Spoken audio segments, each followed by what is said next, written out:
How to fix Instagram Reels lag problem. Hello guys, so in today's video I'm gonna show you how to fix the lag on the Reels on your Instagram. So all what you have to do is simple. Go to the settings on your phone and scroll down and search for the apps manager on your phone. Click on it and click again on apps, and here let's wait a few seconds. On this page, it will show you all the apps that you have on your phone. Scroll down and search for Instagram app like this. And here is the Instagram app. Now all what you have to do is click on it like this.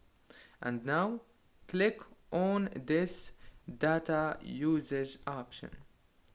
And scroll down and make sure to disable the background data and the roaming data.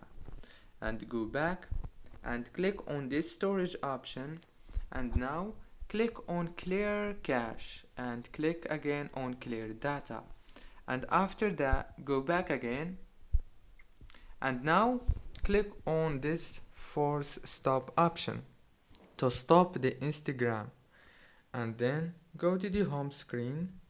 Now open your Instagram and the Reels must be working good as possible. Don't forget to like, subscribe. Thank you for watching.